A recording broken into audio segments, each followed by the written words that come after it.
नमस्कार, आप देख रहे हैं बक्सर खबर और मैं हूं रवि मिश्रा। आपको पता है कि लोकसभा का रण बिछ चुका है और तमाम पार्टियों के तरफ से अपने उम्मीदवारों की भी लगभग घोषणा हो चुकी है।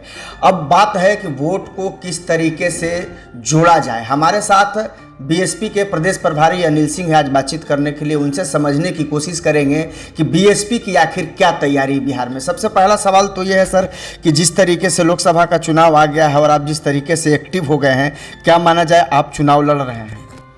निश्चित रूप से बहन जी ने हमें इस बक्सर के लिए, बक्सर लोकसभा के लिए अपना ये दिया है कि आप बक्सर लोकसभा की तैयारी करें और लड़ें वहाँ, और बक्सर पहली बार हाथी का हो, इसके लिए हम लोग पूरी की पूरी प्रयास कर रहे हैं। देखा ये जा रहा है कि अभी जिस तरीके की स्थिति यहाँ देखी जा रही है, वैसे तो बिहार में आपकी पार्टी की क्या स्थिति है, आप देखते होंगे कि जो वोटर्स हैं वो कभी कभी बिखरते रहते हैं, पार्टी के नेता भी एकजुट नहीं रह पाते हैं। ये सबसे बड़ी चुनौती होगी आपके लिए।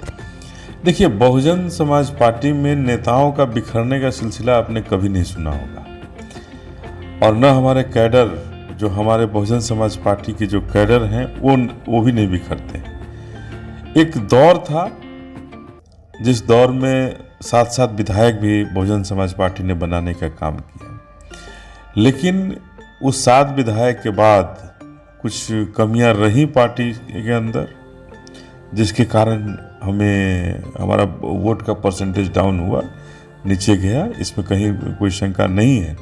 लेकिन अब हम लोग पूरी मजबूती के साथ अपने आप को संभालते हुए, पूरी मजबूती के साथ पूरे बिहार में लोकसभा चुनाव की तैयारी हम लोगों ने की है, और मुझे पूरा भरोसा है कि इस बार बक्सर ही नहीं और भी लोकसभा के क्षेत्रों में बिहार के अंदर हम जीतने का हमारा दावा हो।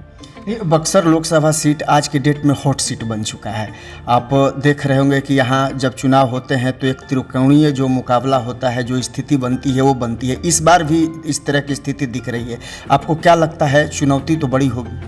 देखिए, कोई भी जब तैयारी होती है लोकतंत्र के मैदान में, जब चुनाव के मैदान में जब लोग उतरेंगे तो निश्चित रूप से चुनौती तो होगी। और ये जो चुनौती है, विशेषकर जो ये चुनौतियां जो हैं, ये झूठे वादों के बीच में है। इन झूठे वादों से चुनौतियां हैं कि हम अपने लोगों को इन झूठे वादों में जो लोग फंसाना चाहते हैं उनको कैसे नहीं फंसने दें। चुनौती वही है कि ये झूठे वादे करके, तरह तरह के वादे करने वाले लोग हैं, पार्टियां हैं जो तरह तरह के बहकावा देती है, भ्रम फैलाती है, और भ्रम फैला करके जीतने का काम करती है। और जीतने के बाद अगर हम अपनी बक्सर की बात करें तो बक्सर के जो लोग चौहद्दी नहीं जानते हैं वो बक्सर को विकसित करने की बात करते हैं। बक्सर में कितने गांव हैं और इन गांवों का हाल क्या है, इन बदहालियों के लिए, हमारे गांव बदहाल हैं, इन बदहालियों के लिए कौन जवाबदेह है वो नहीं पता है। लेकिन हम कहते हैं कि हम बक्सर को तुरंत विकसित कर देंगे। तो हम तो कहना चाहते हैं कि जो 10 साल तक भारतीय जनता पार्टी ने भी यहाँ सांसद देने का काम किया लगातार, इसके पहले आरजेडी के भी सांसद रहे हैं, लेकिन इन सांसदों ने कभी भी हमारे बक्सर को विकसित करने का प्रयास नहीं किया। देखिए, ये तो पहले से ही माना जा रहा था कि अनिल सिंह चुनाव लड़ेंगे, और आप ये भी देख रहे होंगे कि जिस तरीके से यहाँ की अभी स्थिति बनी है कि बाज़ार में कई तरह के मुद्दे घूम रहे हैं, बाहरी का भी मुद्दा घूम रहा है, भीतरी का भी मुद्दा घूम रहा है, विरोध भी हो रहा है। आपको क्या लगता है कि इससे बीएसपी को कुछ फ़ायदा हो गया? देखिए, हमने कहा कि जो सबसे बड़ी चुनौती है यहाँ अपने लोगों को झूठे वादों से बचाने का, तो जो लोग झूठे वादे करने वाले थे उनसे अपने बक्सर को कैसे बचाएं, उनसे कैसे बक्सर वासियों को कैसे बचाएं, ये हमारे लिए चुनौती है। और मुझे पूरा भरोसा है कि ये बाहरी जो लोग जो आ रहे हैं बक्सर को लूटने के लिए, बक्सर को बर्बाद करने के लिए, तो हमें ऐसा लगता है कि इस बार उनकी एक नहीं चलेगी और वो बक्सर से खाली हाथ वापस जाएंगे। अब तो अभी लगातार फील्डिंग कर रहे हैं, क्षेत्र में जा रहे हैं, जनता के बीच में जा रहे हैं। आपको क्या लगता है कि जनता का क्या मूड है इस बार? देखिए, जनता का मूड स्पष्ट है कि अपने क्षेत्र के विकास के लिए जनता चिंतित है। अपने क्षेत्र के विकास के लिए कौन बाधक हैं उनको चिन्हित करने के लिए कि हमारी जवाबदेही तय हो कि हमारे क्षेत्र का अगर विकास करने में कोई बाधक रहा तो कौन लोग थे जो बाधक रहे।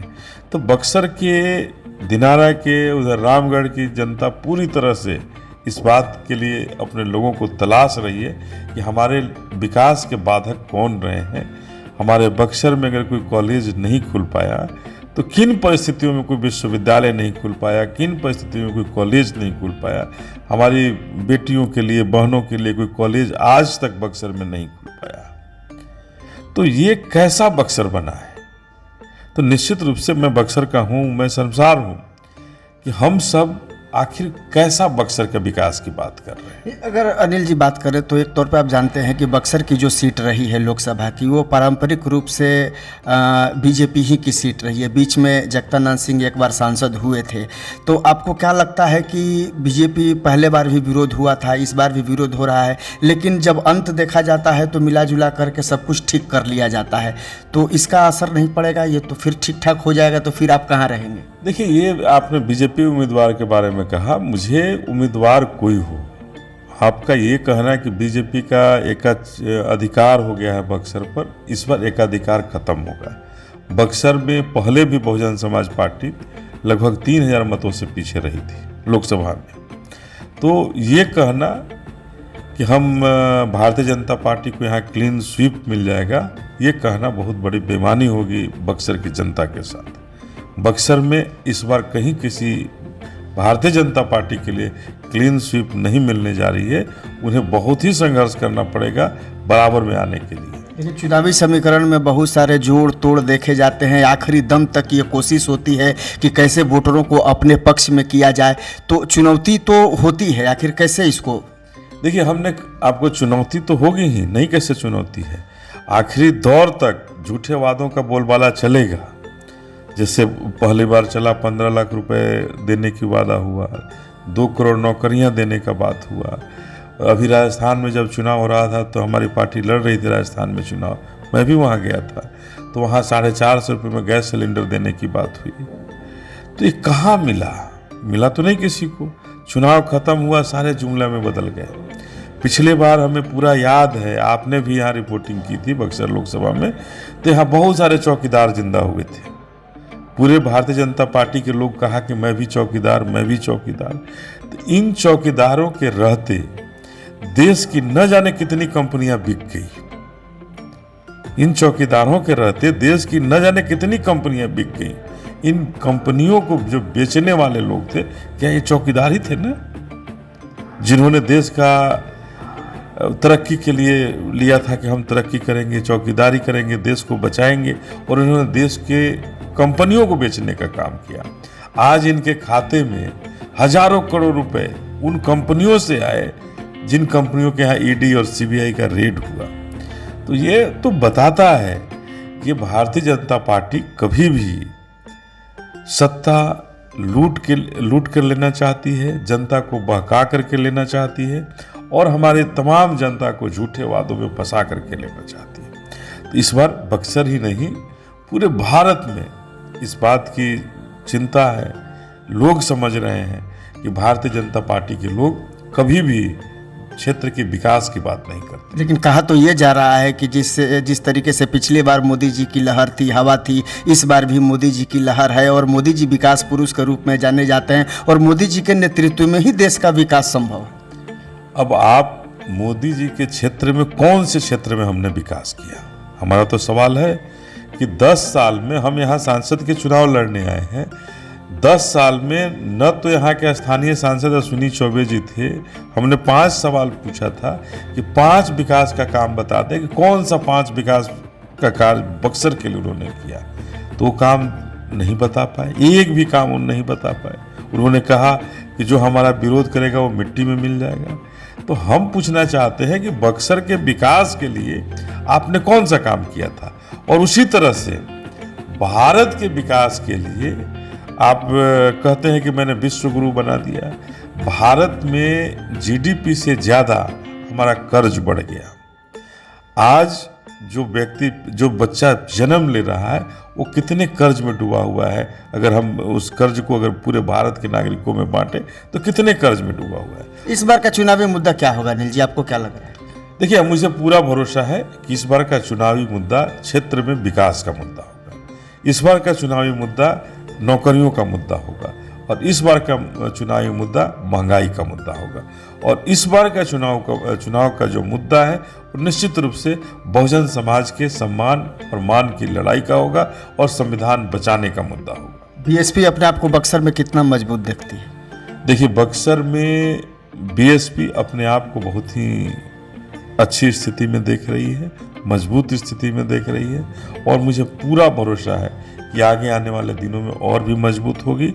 और बक्सर को विकास के रास्ते पर ले जाने का अगर कोई काम कर सकता है तो बहुजन समाज पार्टी ही कर सकता है, और बहुजन समाज पार्टी ही अपने भारत के संविधान को जो जलाने वाले जो लोग हैं, जो बदलने की बात करते हैं, उनसे बचाने का अगर कोई किसी के पास हौसला है तो बहुजन समाज पार्टी के पास। आपकी पार्टी पूरे बिहार में 40 सीट पर चुनाव लड़ रही है, ये लगभग पहले ही तय हो चुका था, आपने पहले भी ये बयान दिया था। बहन मायावती को प्रधानमंत्री बनाना है, ये पार्टी का लक्ष्य भी है। तो बिहार में आपका किसी के साथ तो गठबंधन है नहीं, तो ये जो इतनी बड़ी लड़ाई है वो इतनी आसान आप कैसे बनाएंगे? देखिए, ये लड़ाई बहुत बड़ी लड़ाई है, लेकिन हमारी ज़रूरत है कि हमें जो देश में संविधान को ख़त्म करने की जो बात कर रहे हैं, भारत को हिंदू राष्ट्र बनाने की जो बात कर रहे हैं, भारत में जो गरीबी है उस गरीबी पे चर्चा नहीं हो रही। चर्चा हो रही है कि 80 करोड़ लोगों को मैं अनाज दे रहा हूँ। तो बहुजन समाज पार्टी ये 80 करोड़ लोगों को अनाज देने की सिंपैथी नहीं रखती। हम 80 करोड़ लोगों के लिए कैसे रोजगार उत्पन्न करें, बहुजन समाज पार्टी उस पर काम करना चाहती है। और मुझे पूरा भरोसा है कि बहुजन समाज जगह है, और बहुजन समाज जगह है तो निश्चित रूप से अपने विकास के लिए चिंतित है। कि बाबा साहब के संविधान के लागू हुए 74 साल हो गए, आज भी हमारा समाज झोपड़ियों में रहता है।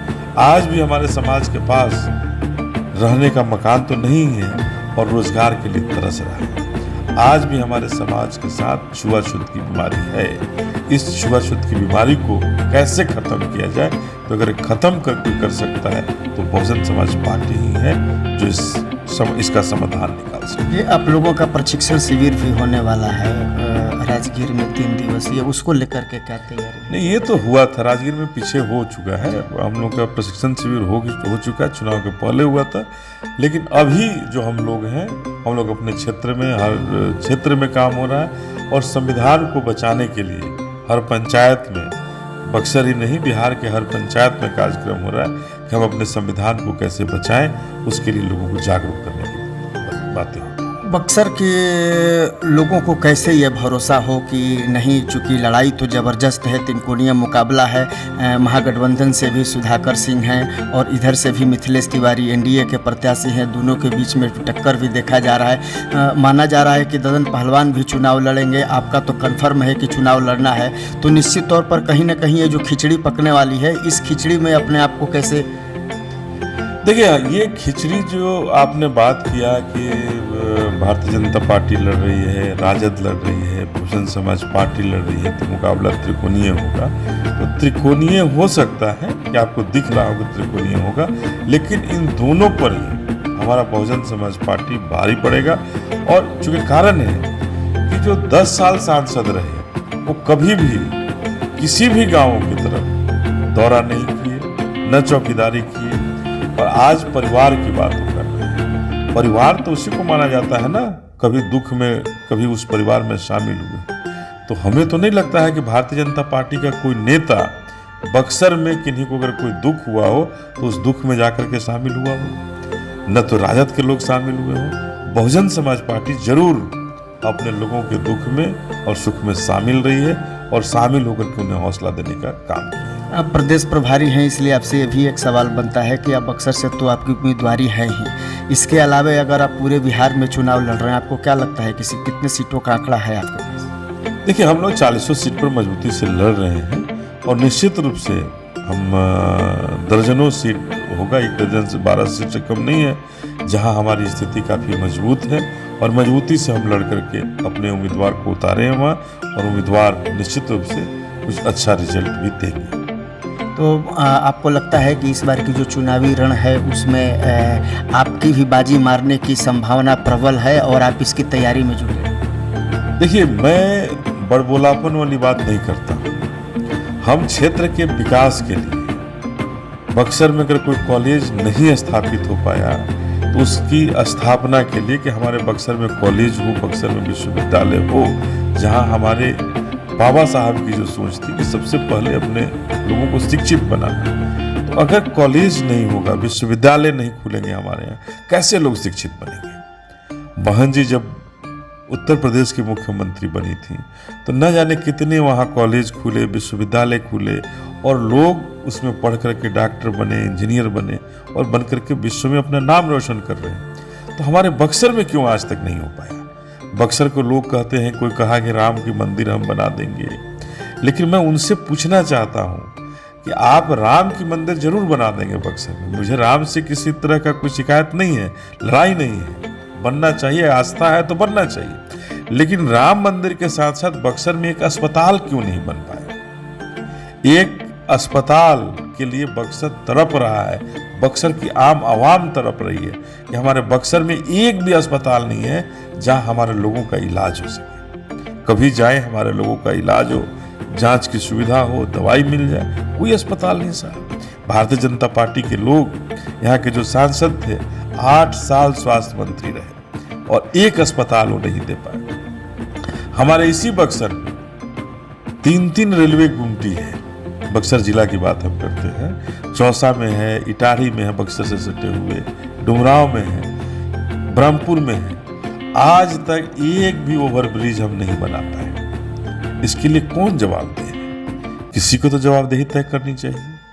आखिर 10 साल में एक आप रेलवे ब्रिज नहीं बना। आपको लगता है कि 10 साल में बीजेपी के शासनकाल में यहाँ सांसद रहे, कोई विकास नहीं हुआ? मैं नहीं, बक्सर की जनता, आम आवाम कहती है कि बक्सर को के गांवों को जिन्होंने गोद में लिया, गोद में लेकर के उन्हें तड़पाने का काम किया गया, उसे अनाथ करने का काम किया गया। ये फैक्टर काम आएगा इस बार चुनाव में? निश्चित रूप से काम आएगा कि जिन जिन गांवों को गोद लिया गया, उन गांवों में कभी नहीं जा करके लोगों को, आज भी नलियों और गलियों के लिए हमारा बक्सर तड़प रहा है। आज भी बहुजन समाज के लोगों के बीच में आप जाइएगा तो उनकी गलियों के ऊपर पानी बहता है। तो इसके लिए किसी न किसी की जवाबदेही तो तय होनी चाहिए। आखिर क्यों हमारी गलियों के ऊपर पानी बहेगा? क्यों आज भी बक्सर के लोग झोपड़ी में रहने के लिए विवश हैं? पक्का मकान क्यों नहीं मिल पाया? अनिल सिंह मजबूत दावेदारी के साथ बक्सर लोकसभा का चुनाव लड़ रहे हैं, क्या कहेंगे जनता को? देखिए, मैं यही कहना चाहता हूं अपने बक्सर के आम आवाम के साथ कि इस बार ये लड़ाई बहुजन समाज पार्टी लड़ रही है आपके बीच में, और संविधान को बचाने की लड़ाई है। ये बाबा साहब के सपनों को बनाने की लड़ाई है। ये इस बार जो लड़ाई है, ये बक्सर के विकास की लड़ाई है, और इस लड़ाई में बहुजन समाज पार्टी मजबूती के साथ आपके घर तक डटी हुई है, और आपके क्षेत्र में किसी भी कोना में हमारे जो कैडर के लोग हैं, बहुजन समाज पार्टी के जो सिपाही हैं, वो निश्चित रूप से हर एक गांव में फैले हैं, और अपने आप को हर गांव से निकाल करके बक्सर में इस बार बहुजन समाज पार्टी के झंडा को फहराने के लिए पूरी तरह प्रयास में है, और पूरी तरह मुझे पूरा भरोसा है कि इस बार हमारा बहुजन समाज पार्टी और हाथी की सवारी बक्सर करेगी। तो निश्चित तौर पर देखिए, अनिल सिंह थे जो बता रहे थे कि इस बार ये पूरी मजबूती के साथ लोकसभा का चुनाव लड़ रहे हैं, और ये भी बता रहे हैं कि जो मुद्दे हावी हैं वो जनता के बीच कहीं न कहीं कारगर साबित होंगे, और कहीं न कहीं जो बीएसपी का जो व्यू है, जिस व्यू को लेकर के बीएसपी चुनावी मैदान में है, उस पर कहीं न कहीं वो अमल करेगी, और इसका जो है वो फ़ायदा उन्हें मिलेगा। आप देखते रहिए बक्सर खबर। चैनल को सब्सक्राइब कीजिए, खबर को लाइक और शेयर कीजिए। फिर अगले कड़ी में हम किसी और शख्स के साथ आपसे मिलेंगे। नमस्कार।